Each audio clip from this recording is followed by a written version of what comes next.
Buenas noches, queridos amigos. Bienvenidos al programa 113 de Economía al Cuadrado.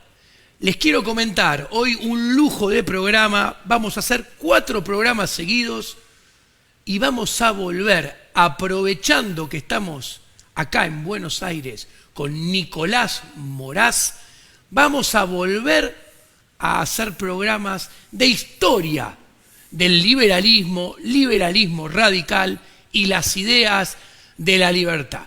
Entonces, ya vamos a ir a presentar a nuestro invitado, Nicolás Moraz. Buenas tardes, Nicolás, ¿cómo andás? Un placer, Diego, estar acá. Muchas gracias por tu invitación. Muy contento porque, bueno, lo que más me gusta, en definitiva, de todo el arco de asuntos que ocupo en mi oficio es precisamente divulgar las ideas de la libertad y la gloriosa historia que nos precede y que estamos, bueno, tenemos el mandato de ser fieles y estar a la altura. Exactamente, y maximizamos nuestros esfuerzos, que el sábado estuvimos en el Teatro La Mueca en nuestra conferencia de 3 horas que ya estará en las redes. Exactamente, 1,5 cuadras de fila, pese a que habíamos avisado que ya no había más cupos, gente que nos esperó ahí afuera para saludarnos y darnos su afecto y su respeto, así que fue una experiencia magnífica. Hermosa experiencia, la verdad. Bueno, es nuestro 5.º programa de las ideas del liberalismo radical, la historia de las ideas del liberalismo radical. Habíamos dejado en Spencer, en Inglaterra.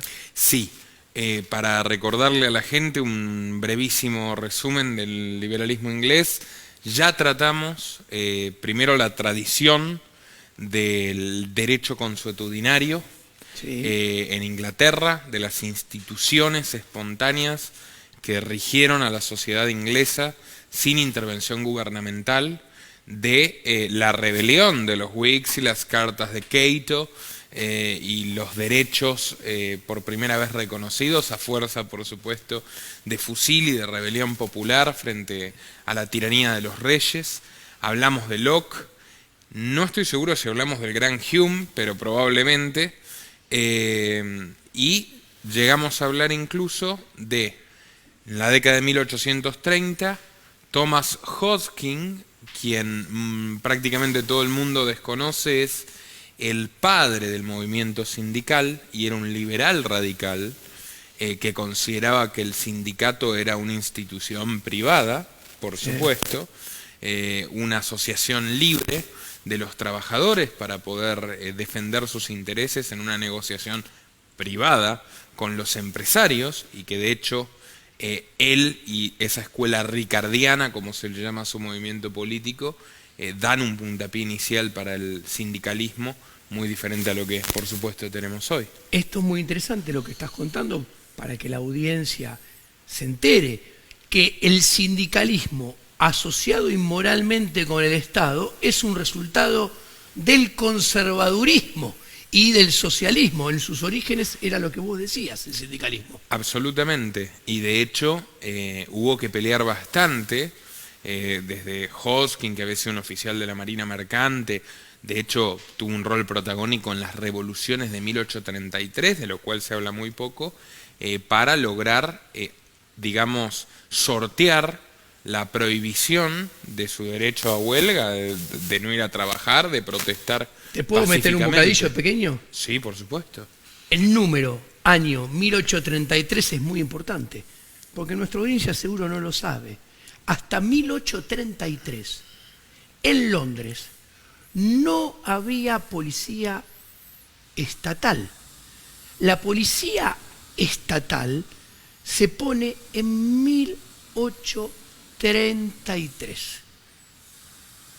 Muy interesante eso, la seguridad ciudadana era privada, como exactamente, prácticamente todo en Inglaterra, que era la nación más próspera del mundo.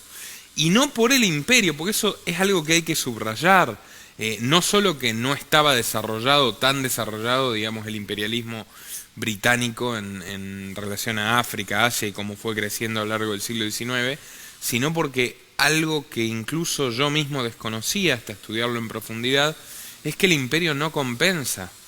O sea, el imperio es un negocio de políticos y de amigos de los políticos, empresarios amigos de los políticos, pero históricamente al pueblo, a la nación, digamos, metrópoli, le cuesta muchísimo. Exactamente. La nación es la que tiene que mandar hombres que deberían estar trabajando en fábricas, en comercios, en los campos de su país contra su voluntad, a morir en guerras que arman los políticos para invadir otros países y saquearlos. El pueblo inglés fue el que tuvo que costear con sus impuestos obras de infraestructura para que el imperio pueda llevarse las materias primas de distintos lugares, y la prosperidad inglesa fue fundamentalmente por su industria y no por su imperio. Bueno, de hecho, Herbert Spencer despotrica contra el imperialismo británico. Absolutamente. Y lo último que te interrumpo, porque las anécdotas son muy jugosas en algunos casos. Por supuesto.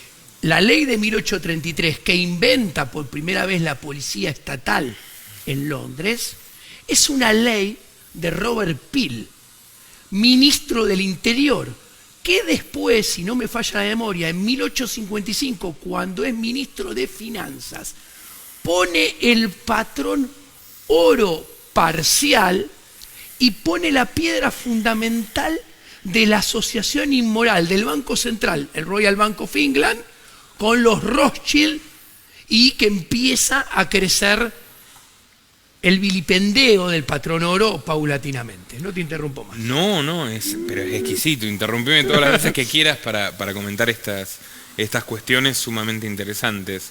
Mirá, ya que mencionás a los Rothschilds, es muy interesante cómo el periodismo tuvo en sus orígenes más nobles una impronta netamente liberal.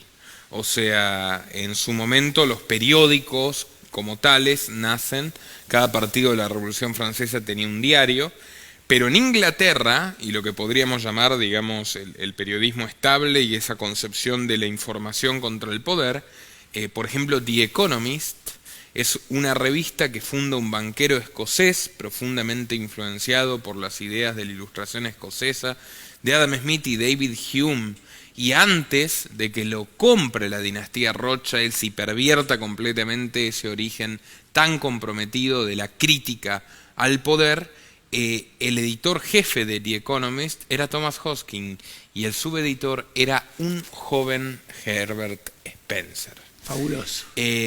Antes de saltar a Spencer, nosotros habíamos hablado ya de Samuel Smiles, otro liberal escocés muy lúcido, también colaborador de The Economist. Help Yourself. Exactamente, un libro maravilloso donde reseña, hace una semblanza, Smiles, de todos esos hombres, muchos de ellos de origen muy humilde y sin formación académica, que en base a la disciplina, a la perseverancia, a la creatividad y a la competitividad de un país donde todavía no existían las patentes, pudieron realizar los inventos fundamentales de la revolución industrial y hacer enormes fortunas sirviendo al prójimo. Exactamente. Un libro que lejos está, como dije en el capítulo anterior, de equivaler a la autoayuda moderna New Age de Pablo Coelho y compañía, y que sin embargo sí está contando la historia de gente muy humilde que llegó muy lejos gracias a la libertad de empresa. Tenemos que hablar, es necesario, es indispensable hacer un paréntesis para recordar a la honrosa Escuela de Manchester. La Escuela de Manchester de Richard Cobden y John Bright, porque pese a la prosperidad inglesa, que incluso lleva a un resignado y rencoroso, como siempre, Carlos Marx a mudarse a Inglaterra, donde vivirá y morirá durante 40 años sin trabajar jamás, y nadie lo privó de su derecho a la libre expresión. Marx dice, de hecho, en Inglaterra la prosperidad es tal que hasta la clase obrera se hace acomodaticia. Todavía existían problemas severos de hambre en la década de 1830. ¿Y por qué existían problemas de hambre en un país tan desarrollado en comparación a otros? Porque existía un resabio del feudalismo, porque existía un sector, un enclave fundamental de la economía piramidal, que todavía se regía por por las leyes y las prebendas y privilegios del antiguo régimen. Y me refiero ni más ni menos que a la tierra, a la agricultura. Sí. Las leyes del maíz, que en realidad eran aranceles proteccionistas que blindaban a todos los terratenientes y a todos los cultivos, favorecían desde el Estado a los aristócratas, que seguían siendo los dueños de la tierra y que todavía siguen, muchos de ellos, siendo dueños de la tierra en Inglaterra moderna. Y por supuesto, quien conoce el sistema de poder británico, conocerá que tiene una predominancia la Cámara de los Lores, obvio, que por supuesto es una cámara aristocrática, sí, señor. Y quienes la integraban, absolutamente todos los lores, eran terratenientes favorecidos por esas leyes. El Partido Conservador, los Tories, íntegramente las defendían a rajatabla, y incluso en el Partido Liberal existían muchos abonados a el privilegio de los terratenientes. Esto implicaba que los alimentos sean artificialmente costosos, puesto que muchísimos alimentos importados, aún con los costos de transporte y logística, eran objetivamente más baratos al llegar al puerto de Londres, pero justamente esos aranceles que privilegiaban a los aristócratas era lo que dificultaba a los más pobres comer. Era la causa del hambre en Inglaterra. Y esto lo entendió a carta cabal un valiente empresario cuáquero, un hombre extremadamente exitoso que se llamaba Richard Cobden, conocido por su generosidad, por ser un gran vecino, por ser un empleador profundamente solidario al que amaban todos sus empleados, un padre de familia de bondad y de probidad innegable, y un hombre que no pudo soportar la carga de la miseria causada por el hombre, la miseria que no debía ser. Entonces Cobden se propuso la ambiciosa meta de terminar con el hambre en Inglaterra. Y terminar con el hambre en Inglaterra no significaba otra cosa que terminar con los privilegios aristocráticos que generaban los aranceles.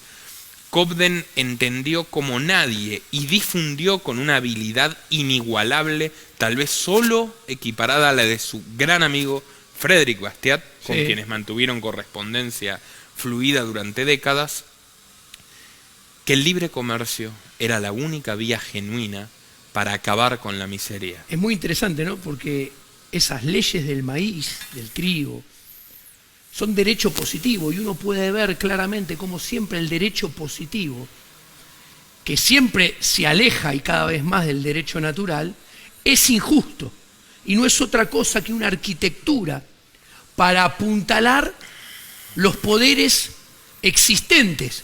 Por lo tanto, siempre quien defiende ese status quo, los conservadores, y nunca los bien nacidos liberales radicales, que es la filosofía de la revolución permanente, del cambio radical. ¿Estás de acuerdo? Por supuesto que sí, Diego, pero además lo más revelador es que la transformación más revolucionaria para la masa es el paso del feudalismo al capitalismo. Y los apóstoles del libre mercado fueron los mayores enemigos del establishment. Y esta historia del liberalismo lo demuestra. Y pronto vamos a hablar de cómo se terminaron aliando aristócratas con comunistas o con socialdemócratas en una verdadera conjura contra los empresarios y las clases medias. Porque si algo tiene en común el socialismo y el conservadurismo, es la idea de casta o estrato. Exacto. Es el inmovilismo social. Exacto. Es la condena a que un hombre pueda nacer pobre y hacerse rico por su propio mérito. Te voy a agregar un comentario. Decime. Y usaste la palabra exacta y correcta. Casta, no clase. Porque clase surge de los medios económicos. En cambio, la división en castas surge siempre como resultado de los medios políticos y la asociación inmoral con el Estado a través de sus burócratas. Ya sea en monarquías como la inglesa, en el sistema de castas raciales repugnantes del Imperio Español, o como las que todavía existen en la India. como la que existe. Siempre es un orden político autoritario. Exactamente, como la que existe acá, con, por ejemplo, los amigos de Máximo Kirchner que se alían con el Estado para hacer sus negocios, supuestamente persiguiendo una justicia social basada en la equivocada vara de la justicia del igualitarismo, que en realidad es un barniz para tapar que quieren hacer su negocio con el Estado, o los Echevarne, que quieren hacer negocios con el Estado si están los amarillos en el poder. Más o menos es lo mismo. Le agrega los Caputo, los que sea. Por supuesto. Bueno, para que la gente no se pierda, ¿qué fue entonces lo que hizo Richard Cobden para emprender su cruzada por el libre comercio y contra la pobreza? Contanos. Richard Cobden invirtió buena parte de su capital y de su esfuerzo y de su talento natural como orador, puesto que es considerado por sus enemigos, los conservadores, el mayor orador de la historia de Inglaterra. Opa.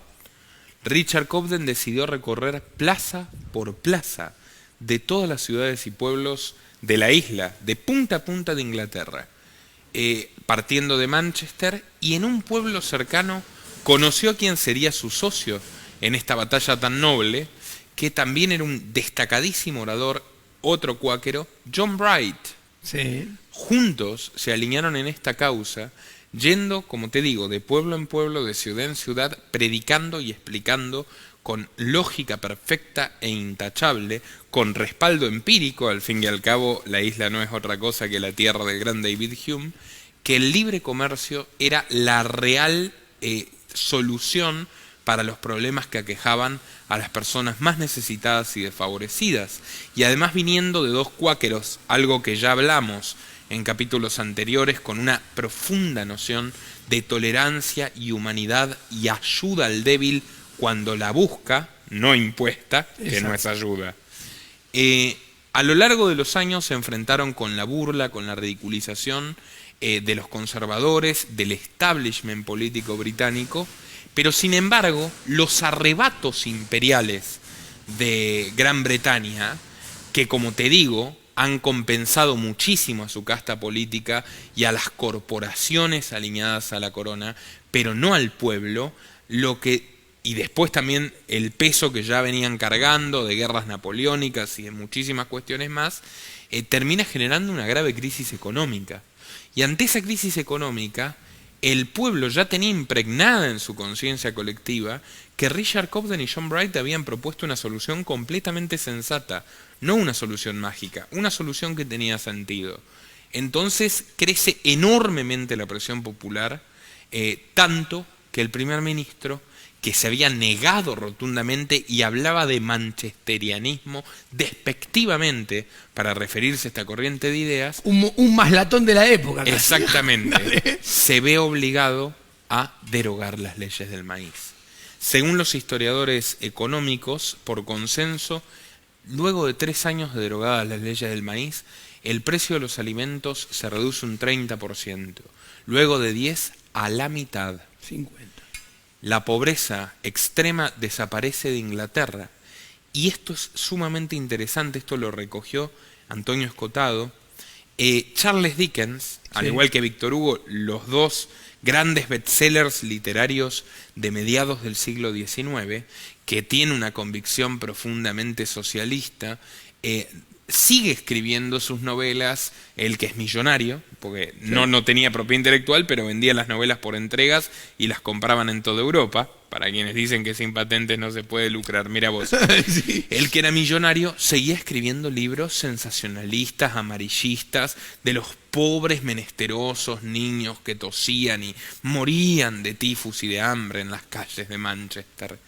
Entonces una viuda holandesa conmovida por los relatos de Dickens decide viajar con buena parte de su herencia a Manchester, a hacer justicia, a rescatar a los pobres niños menesterosos que mueren en las calles, y lo primero que descubre es que en las calles no hay nadie, había. porque los niños estaban trabajando, o en la escuela. Y los que estaban trabajando, jovenzuelos de 13 o 14 años, no tenían el más mínimo interés de recibir limosna, ni de que los salven de su trabajo, porque trabajaban muy contentos, porque sus salarios les alcanzaban, por ejemplo, para ayudar a sus familias a comprar una casa. Ninguno de ellos estaba escuálido y ninguno de ellos estaba impregnado de carbón y desfalleciendo en las calles. Y los niños que iban a la escuela, si no me falla la memoria, es muy importante decirlo, creo que la educación obligatoria es de 1883 recién en Inglaterra. Es el país que más se resiste a la escuela estatal pública obligatoria, en el cual los contenidos eran dictaminados por los burócratas de un ministerio. En Inglaterra es donde más persiste que los contenidos surgían de la interacción del director y maestros con los que demandaban servicios educativos. Vos pensás que hay una noción que está extremadamente arraigada en la obra de David Hume, que es ante la imposibilidad de la verdad absoluta y la necesidad primaria de quien busca el conocimiento cierto, es la libertad de expresión, la libertad de cátedra, la libertad científica. Obvio. Si no existe libertad, competencia y cooperación de los productores de ideas y conocimientos, estaremos sumidos en el atraso. Y por eso la mismísima Royal Academy tiene como lema nullius in verba. Sí. Pero bueno, más allá de esa cuestión, la historia termina con que la viuda demanda a Charles Dickens por estafa y por difamación de la ciudad de Manchester. Interesantísimo. ¿Cómo sigue el derrotero de los heroicos Cobden y Bright? Se convierten en héroes sociales, los hombres más amados de Inglaterra de su tiempo, apóstoles de los pobres, por supuesto, y tienen la idea bien intencionada, como todos los liberales clásicos, de, bueno, llegaremos al Parlamento con los votos del pueblo y vamos a lograr grandes conquistas. Lo cierto es que Cobden tuvo una gran conquista, una sola gran conquista, que no se debió precisamente a su condición de diputado, sino al extraordinario trabajo de persuasión y divulgación que habían hecho él en Inglaterra y su gran amigo, íntimo amigo, Frédéric Bastiat, en Francia. ¿Y sabes a qué me refiero? Contanos. Al Tratado Cobden-Chevalier, Sí. que sepultó siglos de guerras casi perpetuas entre Inglaterra y Francia, que costaron centenares de miles de vidas, todo tipo de hambrunas y de padecimientos para ambos pueblos, que tal y como advertían Cobden y Bastiat, esforzosamente, porque hay que convencer a los patrioteros de que se hermanen, a través del comercio y la interdependencia se acabaron para siempre las disputas y los pueblos se hermanaron y se beneficiaron mutuamente en lugar de sacarse los Bastiat ojos. decía, donde entra el comercio no entran las balas. Exactamente. Y también decía, la solidaridad es espontánea, decretarla es aniquilarla. Pero ¿qué sucede? Richard Cobden dice, bueno, he hecho un enorme bien a la sociedad británica, he hecho un gran aporte a la paz entre Inglaterra y Francia, pero tengo una deuda pendiente colosal. Este imperio está asesinando salvajemente personas en todo el mundo. Y él enumera, ¿qué estamos haciendo en Grecia? ¿Qué estamos haciendo en Siria? ¿Qué estamos haciendo en Birmania, en el sudeste asiático? ¿Qué estamos haciendo en la India? ¿Qué es esto? El gobierno está aprovechando el espíritu combativo del pueblo inglés para sembrar discordia y terror y horror y barbarie en todo el planeta, derramando la sangre de nuestros hijos, matando a los hijos de otras personas en lugar de comerciar. ¿Qué es esta monstruosidad? El militarismo conservador. Por supuesto.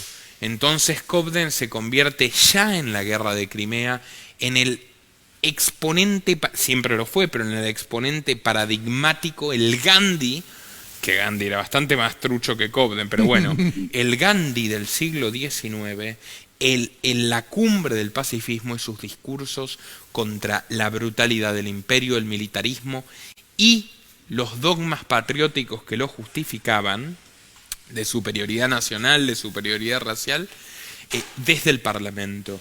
Entonces, inmediatamente su propio partido liberal lo traiciona, el Partido Conservador y el Partido Liberal se alinean, realizan una campaña de desprestigio contra Cobden y lo expulsan del Parlamento porque no puede renovar su escaño, aunque sin embargo se va a su casa y dice que morirá feliz porque hizo todo lo que estaba en sus manos para cumplir con la justicia y los principios de la libertad. Muy interesante. Un datito de color, John Bright fue el padrino de Carlos Pellegrini.